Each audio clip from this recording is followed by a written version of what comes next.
제가 매년 새해가 되면 우리 교회 표어를 이렇게 정해서 여러분들에게 알려드립니다. 근데 표어를 정할 때 저는 주로 이제 하나님의 말씀 중에 어떤 한 구절, 이것이 저에게만이 아니라 우리 교회와 성도들에게 주시는 말씀이다라는 어떤 확신이 드는 그런 말씀을 표어로 이렇게 삼습니다. 그렇게 이제 표어를 정하는데 금년에 우리 교회 표어가 뭐죠? 잊어버리셔도 괜찮습니다. 좀 어렵거든요. 내가 새 일을 행하리라. 굉장히 어렵죠. 괜찮습니다.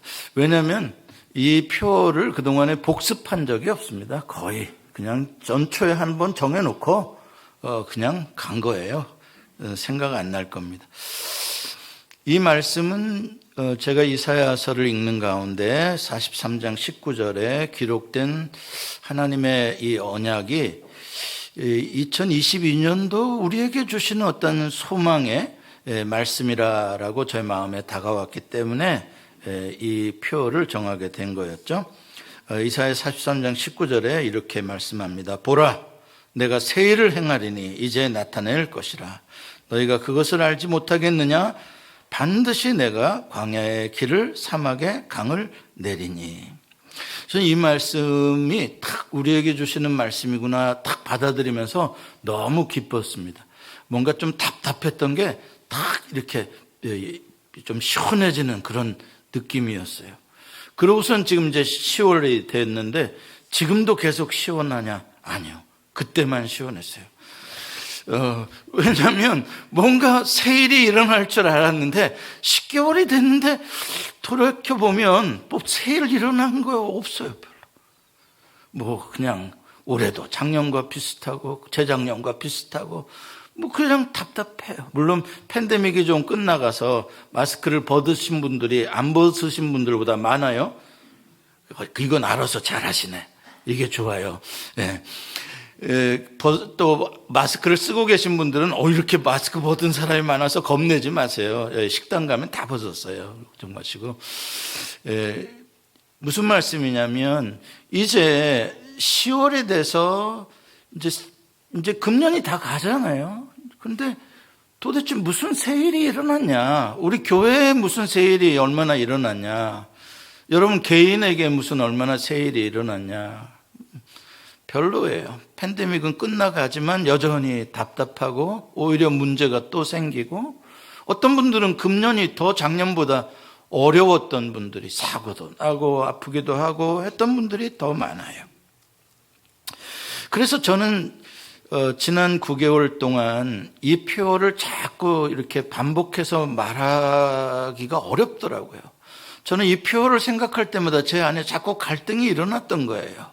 뭐지? 하나도 새 일이 일어나지 않았는데, 일어나지 않고 있는데 자꾸 내가 새 일을 행하리라 이걸 자꾸 여러분들이랑 반복하자고 하면 이거 자꾸 너무 허황될 것 같은 거예요. 그래서 제가 불편했어요, 마음이.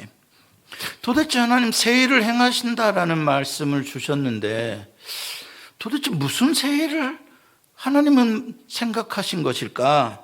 그렇게 고민하던 중에 이제 오늘 이 에레미야의 말씀을 읽게 되었는데 여기서 좀 제가 그 궁금증, 좀 답답함에 대한 답을 얻었기 때문에 여러분들하고 좀 오늘 그것을 나누어 보려고 하는 것입니다. 오늘 말씀 중에 2절 말씀은 영원한 진리예요. 2절 말씀에는 전혀 제가 믿는데 불편한 게 없습니다. 그대로 믿습니다. 2절 말씀 같이 읽어볼까요? 시작. 이를 행하시는 여호와, 그것을 만들며 성취하시는 여호와, 그의 이름을 여호와라 하는 이가 이와 같이 이르시도다. 저는 이 말씀을 그대로 믿어요. 왜? 하나님이 말씀으로 천지를 창조하실 때에 무에서 유를 창조하신 분이세요. 그러니까 하나님은 언제나 일을 행하시고 일을 만드시고 그 계획하신 일을 성취하시는 분이세요. 성경 전체가 그것을 증언하고 있어요. 하나님은 전능하시기 때문에 하나님께서 말씀하신 일을 실패하신 적이 없으세요. 하나님은 신실하시기 때문에 약속하신 것을 반드시 이루세요. 하나님의 뜻을 좌절시킬 어떤 세력도 없고 어떤 문제도 없어요. 이사야 55장 11절 말씀, 이렇게 말씀을 같이 한번 읽습니다. 시작. 내 입에서 나가는 말도 이와 같이 헛되이 내게로 돌아오지 아니하고 나의 기뻐하는 뜻을 이루며 내가 보낸 일에 형통함이니라. 아멘. 인간은 내가 하겠다 그러고도 못할 수 있어요. 상황이 그렇기도 하고 내가 능력이 모자라니까. 그러나 하나님은 말씀하신 것을 못하실 이유가 없으세요. 그래서 헛되이 나가는 말씀이 없다라고 하나님께서 말씀하시는 것입니다. 자, 거기는 문제가 없는데 오늘 본문을 읽으면서 제가 두 가지 좀 불편한 것, 좀 갈등이 있었던 것이 있었어요. 그것은 1절 말씀을 읽을 때 1절 말씀이 말하려고 하는 것과 제가 생각한 것에 좀 차이가 있다는 것을 새삼 느꼈습니다. 1절 말씀 같이 또 읽습니다. 시작. 에레미야가 아직 시대 뜰에 갇혔을 때에 여호와의 말씀이 그에게 두 번째로 임하니라 이르시되. 지금 에레미야가 어디에 있다고요? 어느 때라고요? 시대 뜰에 갇혔을 때라는 건 지금 굉장히 고난을 당하고 있을 때를 말하고 있는 겁니다. 그런데 그 갇혀있는 때가 얼마나 오래됐는가를 표현하는 단어가 두 가지가 나오는데 아직이라는 단어가 나오고 두 번째로 여호와의 말씀이 임했다라고 말하는, 그러니까 이미 여호와의 말씀이 갇혔을 동안에 한 번 벌써 있었어요. 그리고 나서 지금 두 번째로 여호와의 말씀이 임하는 거예요. 그러니까 이게 무슨 뜻이겠어요? 에레미야가 시대 뜰에 갇혀있는 기간이 상당히 오래되었다라는 것을 강조하고 있는 것이죠. 이 아직과 두 번째라는 단어를 통해서. 다시 말해서 에레미야는 하나님으로부터 어떤 메시지, 말씀을 받았는데 그것이 에레미야의 현실에 있어서 에레미야를 더 편하게 해주거나 문제를 해결해 준 건 하나도 없는 거예요. 오히려 더 고난의 시간이 더 깊어 가고 있을 뿐인 것이죠. 그러니까 에레미야가 더 낙심할까 봐 하나님이 얼른 두 번째로 오늘 또 말씀을 해주시는 거예요. 용기를 내라고, 희망을 가져라고 말씀을 해주시는 거예요. 자, 여기서 우리가 생각해 보십시다. 에레미야는 지금 하나님의 말씀을 전하다가 감옥에 갇히게 된 거예요. 의롭게 살려다가 사명을 감당하려다가 원치 않는 고난을 당하고 있는 것이에요. 그런데 그 고난의 기간이 상당히 오래되는 거예요. 그때까지 하나님의 말씀만 임했지 하나도 에레미야에게 크고 은밀한 일이 나타난 것이 없어요. 그냥 계속 감옥에 있는 것입니다. 지금도 바로 건져주시는 게 아니라 두 번째로 말씀만 주시지 현실은 그대로라는 사실입니다. 자, 이 부분을 우리가 좀 더 깊이 생각해 보기를 원합니다. 우리가 여호와의 일을 충성스럽게 감당하는데 왜 고난을 당하느냐? 이건 뭐 성경에서 나오는 의인들의 고난에 대한 답이 없어요. 왜냐하면 이 세상이 죄악으로 되어져 있기 때문에 의인들은 고난을 많이 당해요. 그러나 의인은 6번 넘어져도 7번 넘어져도 8번 일어나는 게 의인이고 하나님이 그렇게 그 고난을 극복할 수 있는 힘을 주시는 거죠. 그런데 여호와 하나님의 일을 충성스럽게 감당하다가 어려움을 겪을 때 우리가 생각하기에는 그게 아니라 하나님 왜 내가 이렇게 고난을 당해야 됩니까? 내가 죄를 져서 벌을 받는다면 하나님이 이해를 하겠습니다. 내가 회개를 하겠습니다. 그럼 내가 죄를 져서 당하는 고난이 아니라 억울하게 당하는 고난이라면 하나님이 빨리 나를 억울함을 해서 풀어주시고 하나님이 빨리 나를 건져주셔야 되지 않겠습니까? 이게 이제 우리의 바람이죠. 그래야 하나님이 영광을 나타내시는 거고 하나님이 살아계시는 증거가 되는 거 아니겠습니까? 그렇죠? 그렇잖아요. 여기서 지금 만약에 아픈 사람을 있는데 제가 손을 넣고 팍 기도했는데 막 나았어. 그러면 할렐루야 막 할 거 아니에요.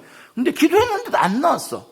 그러면 영광이 아니지 않습니까? 그러니까 우리는 여기서 손대면서 기도하면 지금 즉시 막 기적이 일어나기를 바란다 이 말입니다.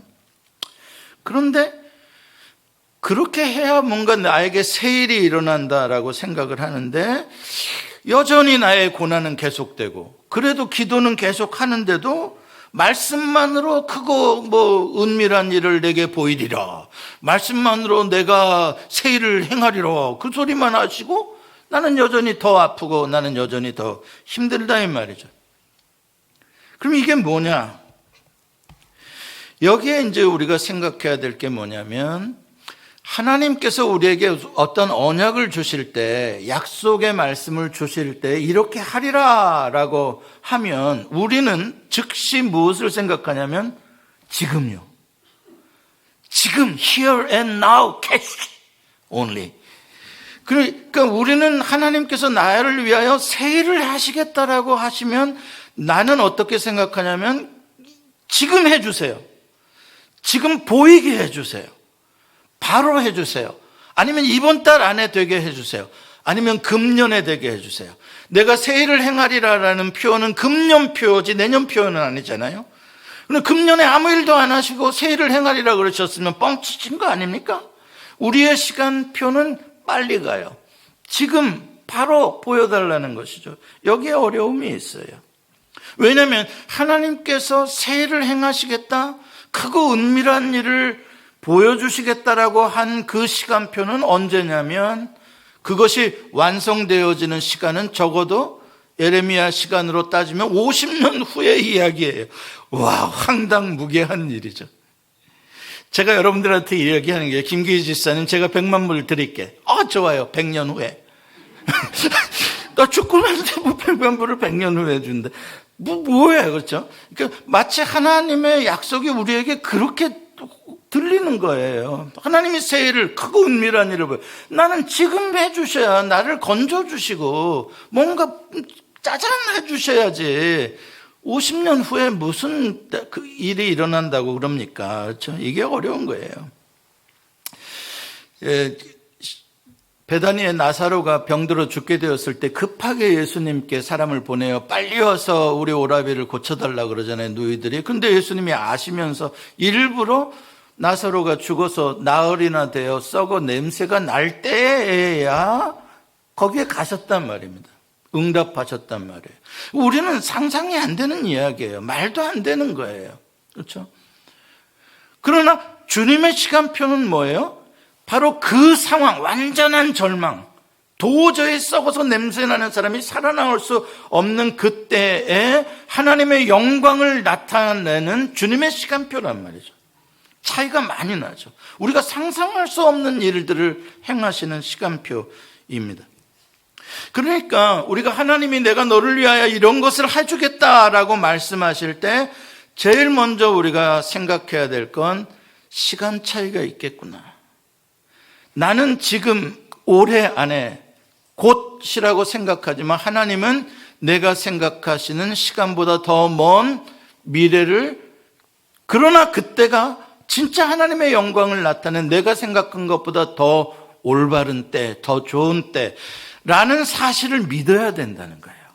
그 믿음이 없으면 새 일을 행하시겠다고 하는 것이 아주 공허한 말이 되는 거고, 하나님은 말씀만 하시고 지키지 않는 분이 되고 마는 것이죠. 그러므로 우리는 반드시 이 시간차를 극복해야 된다. 두 번째로, 제가 3절을 읽으면서 또 새로운 도전을 받았습니다. 3절 같이 읽어볼까요? 시작. 너는 내게 부르짖으라. 내가 네게 응답하겠고 네가 알지 못하는 크고 은밀한 일을 내게 보이리라. 제가 이 말씀을 가지고 몇 차례 설교도 한 적이 있어요. 주로 기도에 대한 이야기죠. 너는 내게 부르짖으라라는 명령이 기도하라는 거니까요. 그래서 기도의 특권이라든지 하나님과의 한 라인이라든지 응답하시는 하나님이라든지 이런 제목들로 여러분들에게 초점을 맞춰서 설교를 드렸어요. 근데 물론 이건 맞아요. 기도하라는 거 맞습니다. 오늘 본문이 주는 중요한 주제예요. 그러나 제가 이 구절을 다시 읽었을 때 새삼 주목하게 된 건 뭐냐면, 이 구절 중에서 네가 알지 못하는 이라는 이 부분이 새롭게 제 눈에 들어왔던 거죠. 네가 알지 못하는, 야, 이게 무슨 말이냐? 네가 알지 못하는 이라는 게 무슨 뜻이냐? 두 가지 의미가 있을 거예요. 내가 한 번도 살면서 경험해 보지 못한 일이다. 내가 살면서 한 번도 배운 것도 아니요, 들어본 적도 없는 일이다. 그러니까 나의 생각의 영역에서는 없는 것이죠. 또 어떤 거냐면 오늘 본문에 나오는 대로 너무 크고 은밀한 일이기 때문에, 이건 하나님의 신비에 속하는 일이기 때문에 내가 알 수가 없는 영역이다 이 말이죠. 그래서 내가 알지 못하는 이라는 의미일 거예요. 아무튼 내가 전혀 경험도 못했고 전혀 모르는 신비의 일이 나에게 일어난다면 진짜 이거는 뉴예요. 뉴. 한 번도 경험해 보지 못한, 한 번도 들어보지도 못한 그 새 일을 행하시겠다는 것입니다.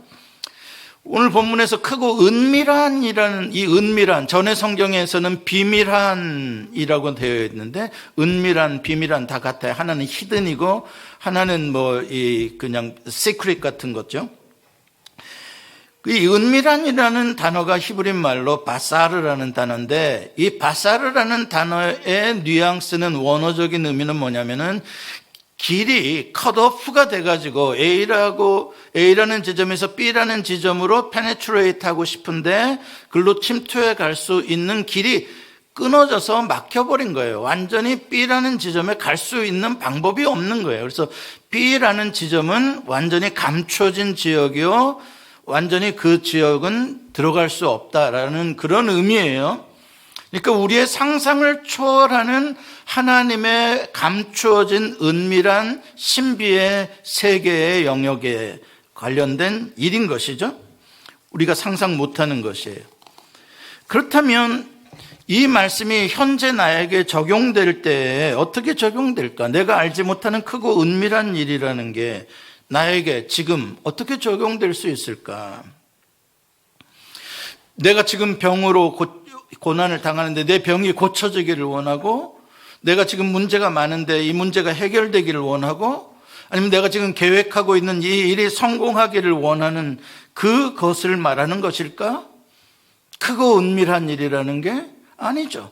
네가 알지 못하는 일이라 그랬잖아요. 내가 지금 병이 고쳐지기를 원하고 성공하기를 원하고 문제가 해결되기 원하는 것들은 내가 알고 내가 생각하고 내가 기대하고 내가 기도하고 있는 것들이잖아요.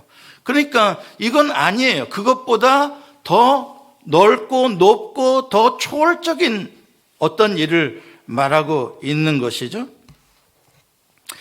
때로는 그 일이 초월적이고 더 높고 은밀한 일들이 나에게 현실 속에 적용될 때는 굉장히 힘든 고난일 수도 있다는 거예요. 새 일이라 그래서 항상 모든 것이 좋은 쪽으로만 생각할 수는 없어요. 뭔가 경험해 보지 못한 어떤 거예요. 이거는 중립적인 거예요. 나쁜 것일 수도 있고 좋은 것일 수도 있는 거죠. 그러니까 우리가 경험할 때 하나님이 새 일을 행하고 계시지만 우리는 현실에서 고난으로 그것을 경험해야 하는, 하나님은 새 일을 중인데 그것이 나에게 고난으로 경험되어질 수 있는 것이에요. 예를 들어 지금 코비드로 한 3년 동안 우리 모두가 고난을 받고 있죠. 의인도 마찬가지로, 예수 믿는 사람도 마찬가지로 동일한 고난을 받고 있어요. 하나님은 근데 이 일을 통해서 뭔가 새 일을 지금 진행하고 계시는 걸 거예요. 하나님의 크신 통치 속에. 그렇죠? 그런데 우리는 고난을 겪고 있는 거죠. 노아의 홍수 사건을 한번 예를 들어보세요. 놀라운 일이 일어나잖아요. 한 번도 들어보지도 못하고 경험해보지도 못한 그런 하나님의 크고 은밀한 그 완전히 하나님이 처음에 창조하셨던 땅과 바다가 완전히 사라지고 새 땅이 드러나는, 새 바다가 드러나는 거의 재창조 수준의 그러한 놀라운 사건 아닙니까? 말 그대로 크고 은밀한 일이죠. 노아는 상상도 못할 일이죠. 배를 얼마나 크게 방주를 만들어야 되는지 상상도 못할 일입니다. 그러나 노아 개인에게 있어서 그 시간은 굉장히 힘든 시간이에요. 여러분 방주를 한 100년 동안 만들어 보셨을래요? 한번? 얼마나 힘든지. 이건 무슨 강제 노동도 아니고요. 다른 사람들은 여행 다니고 한잔 마시고 즐길 때 노안에는 돈만 생기면 나무 사다가 갖다가 붙여야 돼요. 배 만들어야 돼요. 얼마나 힘든 삶을 살았겠냐고요. 그러나 그것은 다 뭐예요? 하나님이 새 일을 행하시는 과정에서 노아에게 주어지는 현실의 이야기들이죠. 그게 바로 4절과 오늘 본문 5절의 말씀이에요. 우리가 3절에서 본문을 끊어버리는데 애로사항이 많아요. 4절과 5절은 대충 읽고 건너서는데 문제가 많아요. 제가 읽으니까 4절과 5절에 심각한 문제가 있어요. 4절과 5절에 나와 있는 이야기가 뭡니까? 지금 예루살렘에 살고 있는 유다 사람들이 가지고 있는 생각이에요. 지금 바벨론의 공격을 받아서 포위당하고 있는 입장이잖아요. 그런데 이 유다 사람들은 지금 어떻게 생각하고 있느냐? 하나님이 우리 편이시기 때문에 우리가 이 믿음을 가지고 우리의 비록 집이 무너지고 우리 왕들의 집이 무너진다 하더라도 우리가 끝까지 저항해서 갈대아인들과 싸우면 하나님이 우리에게 놀라운 새 일을 행하시며 승리를 주실 것이다. 그런다 이 말이에요. 그런데 하나님의 생각은 180도로 다르다는 거예요. 갈대아인들이 물러가는 게 아니라 너희들이 그러면 그럴수록 너희들의 시체로 내가 이 성을 채우겠다는 거예요. 와! 완전히 멸망시키겠다는 거예요. 이 유다 사람들을요. 하나님께서요. 너무 달라져? 달라도 너무 다른 거예요. 그러니까 하나님이 행하시고자 하는 새 일과 유다 사람들이 기대하고 있는 새 일이 이렇게 다를 수가 없어요. 물론 6절에 가면 그러나라는 말씀이 나와요. 그러나 6절에 뭐라 그래요? 보라, 내가 이 성읍을 치료하며 고쳐 낫게 하고 평안과 진실이 풍성함을 그들에게 나타낼 것이며. 언제요? 지금이 아니라 50년 후에. 50년 동안, 앞으로 50년 동안은 뭐 하는 기간이다? 멸망시키고 치료하고 고치는 시간이고, 그 시간이 차면 나타낼 것이다. 근데 우리는 이 4절과 5절의 50년의 이 시간은 잊어버리고 듣지 않으려고 하고 6절로 바로 건너뛰는 거예요. 새일 크고 은밀한 일은 50년 후에나 이루어질 그 일에 대해서만 생각을 하는 거예요. 그러다 보니까 현재 내가 경험하게 되는 이 고난에 대해서는 답이 없어요. 왜 나에게 이러한 고난을 주십니까? 자, 여기서 하나님께서 행하시는 새 일에 대한 원리를 우리가 깨달을 필요가 있어요. 하나님께서 새 일을 행하시겠다라고 할 때 어떤 방식으로 새 일을 행하시는가? 우리가 생각하는 거랑 달라요. 우리가 생각하는 건 아까 뭐였어요? 지금 현재 어려움이 있어요. 하나님이 새 일을 행하셔요. 그러면 짜잔 하고 바로 좋은 일로 딱 바뀌는 거예요. 그렇죠? 그게 새 일이에요. 근데 하나님은 그런 식으로 새 일을 행하지 않으세요. 성경을 보면. 하나님이 새 일을 행하시는 방법은, 하나님의 새 일은 반드시 데몰리션과 그 다음에 리빌딩이라는 프로세스로 행하세요. 하나님이 새 일을 행하시겠다 그러면 뭐가 먼저 나타나냐? 데몰리션이 먼저 나타나고 그것이 끝난 다음에 리빌딩이 나타나는 거예요. 하나님이 새 일을 행하신다면 뭐가 먼저 온다고요? 데몰리션. 데몰리션이 뭐예요? 미국 사람이니까 알아야지 그건. 이 낡은 건물, 못 쓸 건물들, 쓸데없는 것들, 위험한 것들 다 허물어 버리는 거예요. 싹 치워버리고 다시 짓는 걸 말하는 것이죠. 재건축입니다.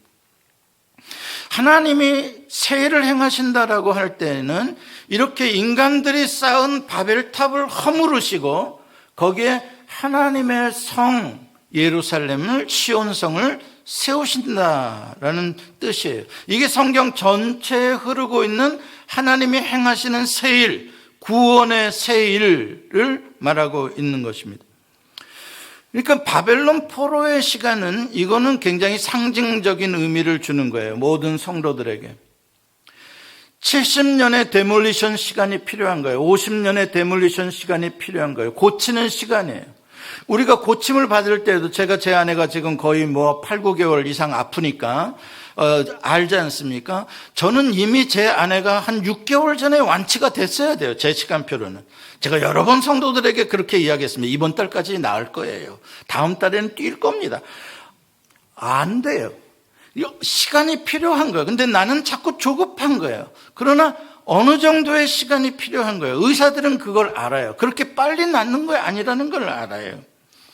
조금 기다려 보십시오. 좀 더 기다려 보십시오. 생각보다 좀 더 오래 걸릴 수 있습니다. 그렇죠?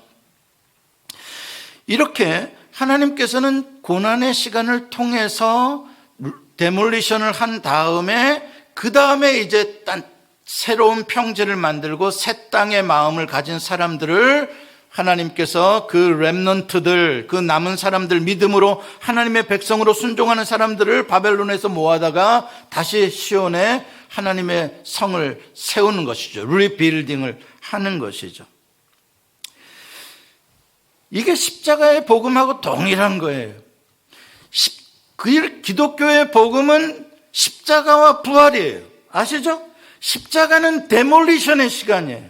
파괴되고 죽이고 처벌되고 없애고, 그 시간을 통해서 없앤 다음에 하나님께서 새 생명으로 창조하시는 거예요. 하나님의 세계를. 우리는 그런데 자꾸 십자가를 건너뛰고 부활만 생각하다 보니까, 그러니까 우리는 이 세상에 살면서 십자가의 길을 걸어가는 삶을 살아야 되는데, 그 십자가의 길을 걸어간다는 게 데몰리션의 시간을 살아간다는 거예요. 여러분, 지금이 종말의 때라고 이야기하죠. 종말의 시간이라고요. 종말의 시간이라는 의미가 뭐냐? 바벨론이 무너지는 때를 말하는 거예요. 아까 바벨탑을 무너뜨리고 거기에 시온성을 세우는 것이라고 그랬잖아요. 요한계시록에 가면 하나님의 새로운 하늘과 새 땅과 하나님이 지으신 거룩한 성 새 예루살렘이 내려오는데, 언제 내려와요? 바벨론이 무너졌도다. 바벨론이 완전히 불타서 무너진 다음에 하나님의 도성이 리빌딩 되는 거잖아요. 세워지는 거잖아요. 그러므로 우리가 종말을 그리스도인이 살아간다라고 하는 것은 우리는 데몰리션의 시간을 살아가는 사람들이라는 거예요. 데몰리션의 시간을 살아갈 때는 악인들보다도 고난받는 게 의인들이 더 많은 고난을 받아요. 요한계시록에서도 보면 악인들은 상당히 날뛰고요, 의인들은 순교를 당하고요, 여러 가지 물건 거래도 제대로 못하도록 굉장히 많은 불이익을 의인들은 당하게 되는 거예요. 그러나 그 데몰리션 시간이 끝나고 나면 우리가 승리하는 사람으로 남게 되는 것이죠. 우리는 이 원리를 알아야 됩니다. 그렇다면 우리의 인생 자체가 데몰리션의 시간을 살아가는 거죠. 하나님의 큰 구원사로 봤을 때. 그렇다면 이 시간을 우리가 어떻게 살아야 할 거냐? 그게 바로 너는 내게 부르짖으라, 내가 내게 응답하겠고, 그 말씀인 거예요. 부르짖으라. 이것은 내가 기대하는 새 하늘과 새 땅이 내 삶에서 지금 펼쳐지는 게 아니에요. 그거는 언젠가 하나님의 때에 이루어질 거예요. 나는 지금 고난의 시간을 가는 거예요. 그리고 나에게 주어진 거는 말씀이에요. 너는 내게 부르짖으라는 약속이에요. 내가 반드시 너에게 응답하겠다는 거였죠. 이건 무슨 뜻이에요? 전능하신 하나님께서 이 데몰리션의 기간 동안 우리가 고난을 당해도 낙심하고 좌절하지 않고 극복해 갈 수 있도록 하나님이 도와주시겠다는 거죠. 하나님을 찾으면 너는 내게 부르짖으라. 이게 구원의 핫라인, 도움의 핫라인을, 전화를 하나님이 나와 연결해 주신 것이에요. 여기서 부르짖으라는 단어는 pray가 아니에요. 기도하라라는 단어가 아니에요. 우리는 이걸 자꾸 기도하라라고 바로 의역을 하는데, 아니요, 뉘앙스가 다른 거예요. 이건 그냥 just crying이에요. 우는 거예요. 부르짖는 거예요. call이에요. call. 그러니까 이건 무슨 말이냐면, 종교적인 무슨 작정 기도를 해라, 종교적인 형식을 갖춘 무슨 기도를 해라라는 의미가 아니라, 그냥 언제 어디서든지 네가 힘들고 외롭고 좌절되고 하는 어떤 상황이든지 간에 그냥 그 자리에서 아버지, 하나님, 주여 하고 주님을 찾아라는 소리예요. 그냥 불러라, 나를 불러라. 그러면 내가 너에게 그 상황을 이겨낼 수 있는 힘을 내와 함께 있으면서 너를 도와주겠다는 거예요. 두려워 말라, 내가 너와 함께 함이니라. 놀라지 말라, 나는 내 하나님이 됨이니라. 내 의로운 오른손으로 너를 붙들리라. 이야기예요. 이게 하나님께서 데몰리션의 시간을 살아가는 우리들에게 주시는 약속인 거예요. 이 세계가 데몰리션의 하나님의 종말의 세계를 살아가는데, 팬데믹을 겪고 전쟁의 세계를 살아가고 있는데, 어찌 우리 그리스도인들만 쏙 빼놓고 고난을 하나도 안 당할 수 있어요? 마스크 안 쓸 수 있어요? 우리가 팬데믹이 왔는데 우리 그리스도인들은 마스크 안 써도 되죠? 아니에요. 똑같은 거라 이 말이죠. 다만 우리가 다른 사람들보다 복 있는 건 뭐냐? 이 전능하신 하나님이 나의 하나님이 되어주셔서 나를 지켜주시겠다는 약속이에요. 예를 들어 이런 거예요. 이제 어느 자식이 좀 커서 이제 보이스카우트도 하고, 그러면 이제 좀 위험한데 이렇게 봉사활동도 나가고 뭐 그럴 수 있잖아요. 그러면 아들이 이제 갈 때 아버지가 아주 힘도 있고 재력도 있고 권력도 있고 그런 아버지가 아들한테 해주는 거예요. 아들 가서 열심히 해. 어려운 일 있으면 즉시 아빠한테 전화해. 아빠한테 전화하면 아빠가 다 해결해 줄게. 무슨 말씀인지 아시죠? 그냥 뻥이 아니에요. 실제로 그 전화가 아빠 나 어딘데 지금 굉장히 어려워. 뭐 그러면 그 아빠는 충분히 그 전화를 받고 도와줄 만한 능력이 있는 것이죠. 이게 하나님께서 우리에게 주신 핫라인이라는 거죠.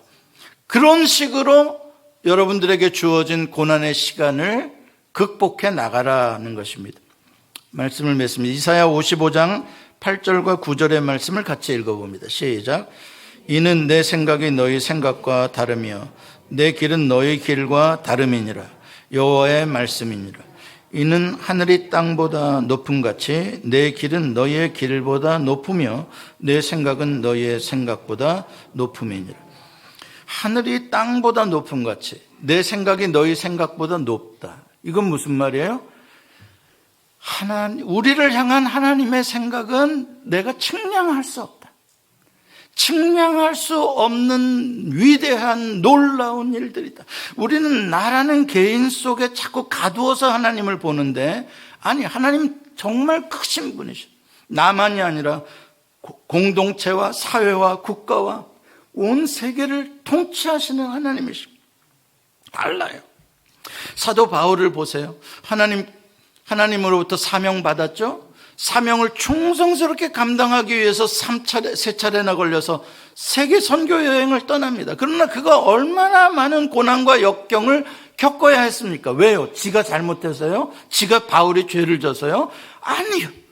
주의 일을 감당하기 위해서 이 데몰리션의 시간에 노아처럼, 에레미야처럼, 에스겔처럼 이렇게 데몰리션의 시간에 하나님의 뜻을 위하여 살고자 하는 자들에게는 이런 고난이 있는 거예요.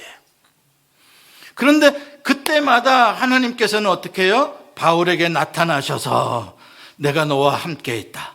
내 곁에 서서 말씀하시고 너가 이것을 극복하게 될 것이다. 내가 극복할 수 있는 힘을 주겠다. 그리고 또 전진하고 또 전진하고 네가 가이사 앞에 서야 하리라. 또 전진하고. 할렐루야. 자, 이게 우리 그리스도인들의 이 땅에서의 삶이라는 말입니다. 이게 예수 그리스도께서 날마다 기도하시며 새벽 미명부터 밤 늦은 시간에 혼자 산에 올라가 기도하시면서 그러면서 십자가의 길을 걸어가실 수 있었고 마지막 십자가의 데몰리션의 자리까지 들어가실 수 있었던 것이죠. 그게 우리들이 살아야 할 이 땅에서의 삶이에요. 부활의 영광은 언제 옵니까? 우리가 죽어서 오는 거예요. 하나님의 나라가 임할 때 오는 거예요. 그러니까 우리가 너무나 조급하게, 너무나 개인적으로 내가 좀 이렇게 되면 새 일이겠다, 내가 이렇게 되면 나에게 복이겠다, 너무나 좁은 안목으로 살지 말고 하나님은 나를 나보다 더 잘 아시고 나에게 더 크고 위대한 일을 행하시기를 분명히 원하시고 계획하심을 믿고 여러분들의 삶 속에 어려움이 있고 또 어려움이 있더라도 하나님 나를 도와주세요. 내가 이걸 극복해 갈 수 있는 힘을 주세요. 그렇게 부르짖으며 승리하시길 바랍니다. 기도하시겠습니다.